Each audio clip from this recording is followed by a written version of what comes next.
I have been working in one company, in an IT company, for more than 27 years. And when we started, it was like a startup. When I started, we had the first org chart. So the company didn't have an org chart for 25 years. You can imagine when a company grows from 0 to more than 100,000 people, that of course the organization changes as well and has to change. So you can't have the same rules. Actually, you don't really have rules when you're a startup. You just do things when you have 100,000 employees. So you have an organization which is, of course, well structured, but this is how life is. Although you need the structure, SF can make your life much easier. And maybe the tricky part is that on one hand, you have the structure, you have the, let's say, we call it old models, of change management.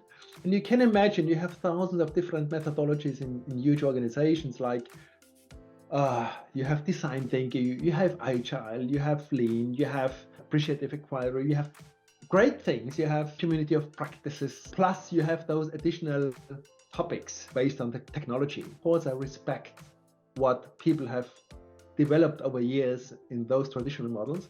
And the question is how we can enhance that by using SF. For example, risk management is not solution focused at the first glance. But the point is, it's not the risk which is relevant. It's how to be prepared for the future.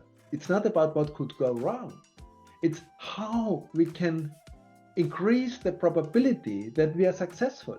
How to cultivate stakeholder relationships, we call it, stakeholder management.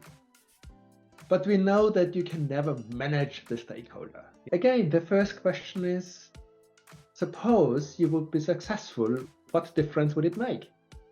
And then we are thinking about the preferred future, and then we combine this and say, okay, does this stakeholder who has a lot of power influence my project? And who else could be involved? And then we build the relationships and we go back to the preferred future, which we have designed before we start with the whole process.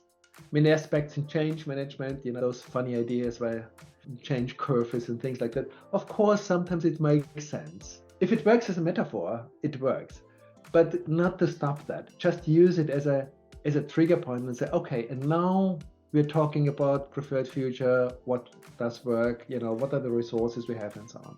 People are tired of new trainings because everybody wants to offer new trainings and then new methodology, and we have to grow. But it's too much. And with SF, you can have small doses. It's not that you have to learn something totally new. Maybe it's just one question. Many aspects which I knew from my company can be found in SF, and it works in a fantastic way.